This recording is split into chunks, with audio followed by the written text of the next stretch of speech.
Hello friends, welcome to Titiksha talks. Friends, आज मैं आपको बताने वाली हूँ कि आप easily in seconds case studies को कैसे सॉल्व कर पाओगे। Only 3 to 4 tips you need to follow regularly and आप फाइनल एग्जामिनेशंस में बहुत ही इजीली केस स्टडीज को सॉल्व कर पाओगे, क्योंकि ये आज के टाइम में हर स्टूडेंट के माइंड में एक बिगेस्ट क्वेश्चन मार्क है।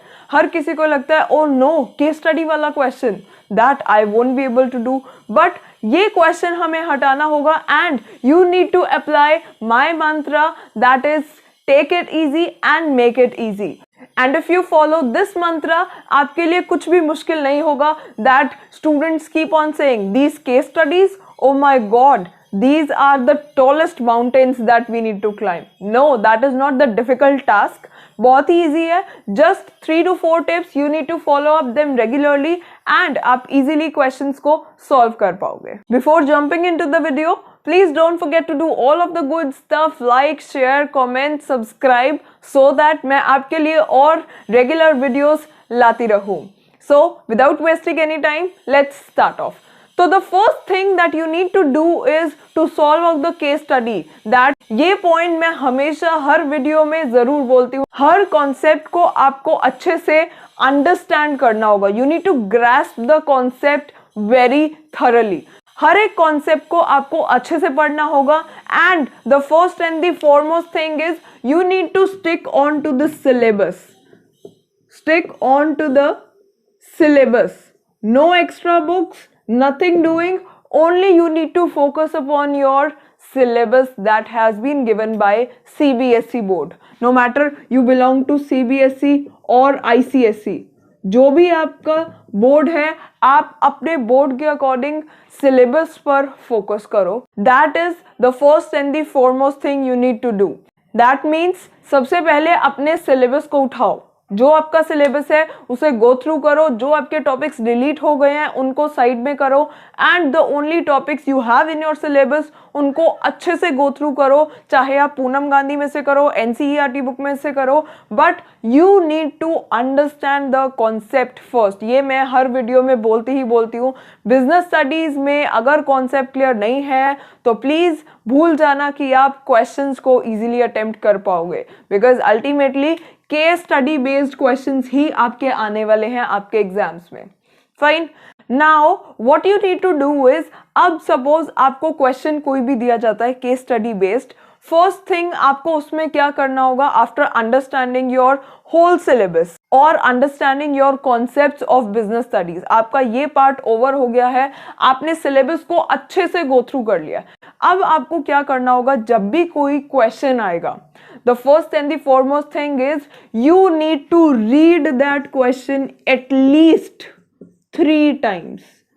At least 3 times, not less than that. That's why I'm saying again, at least 3 times. ऐसा नहीं होगा that ये case study based questions आपके बिल्कुल simple होंगे, straight forward. That is, what is the importance of suppose decentralization? What is the importance of business environment? Or what are the dimensions of business environment? Straight forward questions में आप easily attempt कर पाओगे, but chances बहुत कम है।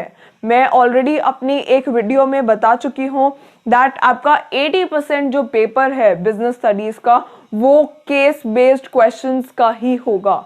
And वो कब आप अच्छे से अटेम्प्ट कर पाओगे, जब आपको सिलेबस अच्छे से आता है। After reading the question 3 to 4 times, because at least I told 3 times, तो 3 बार पढ़ने के बाद क्या होगा, बिकॉज फर्स्ट टाइम जब भी हम रीड करेंगे क्वेश्चन को होगा क्या, फर्स्ट टाइम पढ़ने के बाद हम लोग सिर्फ एक बार गो थ्रू कर लेंगे कि यस, इस क्वेश्चन में हमें कुछ आइडिया मिल जाएगा that what does the question expect, क्योंकि एक बार तो ऊपर से जाएगा oh my God such a long case study.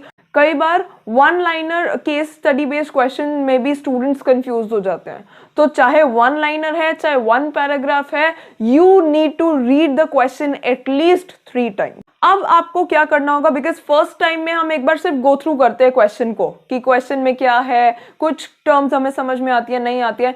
Second time में हम थोड़ा सा रिफ्लेक्ट कर सकते हैं क्वेश्चन में, कुछ अंडरस्टैंड कर पाएंगे, कुछ की टर्म्स देख पाएंगे इस क्वेश्चन में। आप क्या करोगे, सेकेंड टाइम में कुछ रिलेट कर पाओगे क्वेश्चंस को कि आपने ऐसा कुछ टॉपिक को रीड किया होगा।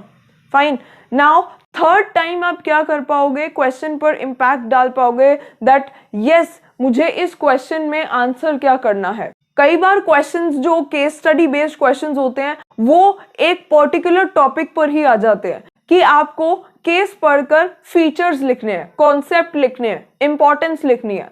फाइन, ये एक पूरे टॉपिक पर क्वेश्चन है, लेकिन अब जो आपका क्वेश्चन है वो जो पैटर्न वो ऐसे भी आ सकता है that identify the feature described in the above para.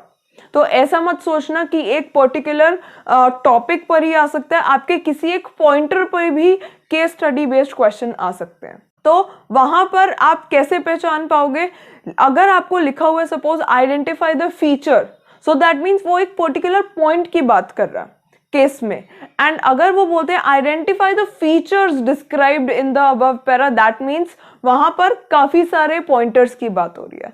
सो आपके जो केस स्टडी है वो कॉन्सेप्ट पे भी आ सकते हैं, इंपॉर्टेंस पे भी, डिफरेंस पे भी, प्रोसेस पे भी, बिकॉज बिजनेस में बहुत सारे प्रोसेस है, process of staffing, organizing, planning, directing, सभी के बहुत सारे प्रोसेसेस भी हैं, कंट्रोलिंग का भी प्रोसेस है, कुछ कंपोनेंट्स भी हैं, जैसे डायरेक्टिंग के आपको 4 कंपोनेंट्स दिए।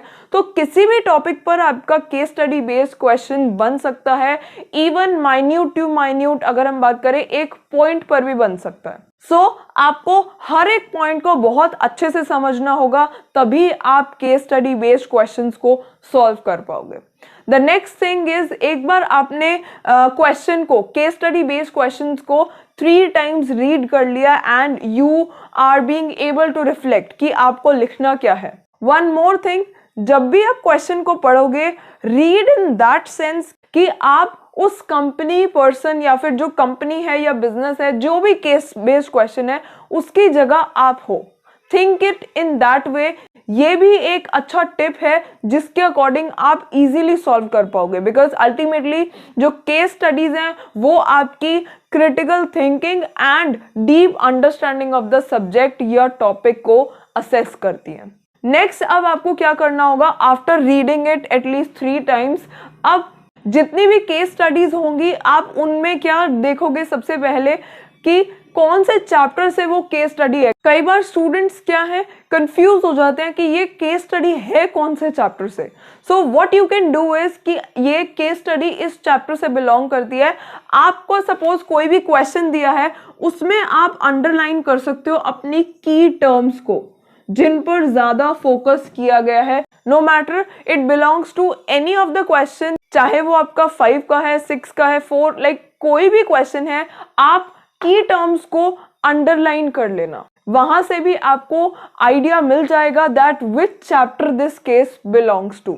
जैसे अगर हम बात करें, हम चैप्टर्स को पढ़ते हैं, फाइन, चैप्टर का सपोज एक पैराग्राफ है जिसमें डिस्क्राइब किया गया है कॉन्सेप्ट और मीनिंग ऑफ ऑर्गेनाइजिंग, फाइन, तो वहां पर कुछ टर्म्स होती है जिनको हम अंडरलाइन करते हैं, जिससे हमें आइडिया मिल जाता है whenever we recall that topic, okay that इसमें ये वाले टॉपिक में ये कुछ पॉइंट्स डिस्क्राइब किए गए थे, तो कहीं ना कहीं हमें आइडिया मिल जाता है। तो आप क्या करोगे, क्वेश्चन को पढ़ने के बाद you need to underline the focus area points और you can say key areas point, जिस पर ज्यादा केस स्टडी में फोकस किया गया है। टॉपिक देखने के बाद अगर तो वो आपका आंसर है, सपोज टॉपिक पर ही बेस्ड है कि आपको फीचर्स, इंपॉर्टेंस और कॉन्सेप्ट और डायमेंशंस, टाइप्स, जो भी आपका टॉपिक है वो है गुड इनफ, दैट मीन्स आपका आंसर आ गया है।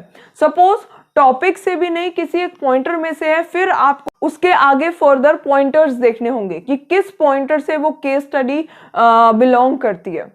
So majorly what you need to follow up is, सबसे पहले आप केस स्टडी को क्या करोगे, 3 to 4 टाइम्स रीड करोगे। एंड रीड कैसे करोगे, जैसे आप उनकी जगह, then you need to think about that it belongs to which chapter. Fine, directly ये मत करना, ठीक है ये इस topic, let me attempt the answer in the answer sheet. No, don't take the decision so fast to attempt the question. आपको देखना होगा कि ये कौन से चैप्टर से है, then within that chapter कौन से टॉपिक से है, एंड अगर टॉपिक नहीं है तो वो कौन सा पॉइंटर है जिसपे वो केस स्टडी बेस्ड है। केस स्टडीज आप इजीली सॉल्व तब कर पाओगे जितनी ज्यादा से ज्यादा आप प्रैक्टिस कर पाओगे। As we keep on listening, practice makes the man perfect. तो जितनी प्रैक्टिस करोगे उतना आपके लिए इजी होगा सॉल्व करना। जब भी आप प्रैक्टिस करो केस स्टडी बेस्ड क्वेश्चंस की, तो जो आज मैंने आपको टिप्स बताए उनको ध्यान में रखना, आप इजीली इन सेकंड्स सॉल्व कर पाओगे केस स्टडीज को। तो आपको करना क्या होगा, जब तक आपका एग्जाम डे नहीं आ जाता, what you need to do is हर रोज एक सैंपल पेपर उठाओ, जितने भी उसमें केस स्टडी बेस्ड क्वेश्चंस है उन सबको सॉल्व करो। एंड अगर आपको कुछ प्रैक्टिस के लिए क्वेश्चंस चाहिए हो या सैंपल पेपर्स, आप मेरा टेलीग्राम चैनल उसके लिए ज्वाइन कर सकते हो या फिर मुझे कमेंट करके भी बता सकते हो in the comment section. Also अगर आपको ये टिप्स यूजफुल लगे तो please do give it a big thumbs up and share the video with your friends as well. With that, do subscribe to my channel and press the bell icon to watch my upcoming videos timely. Thanks for watching the video. Bye bye.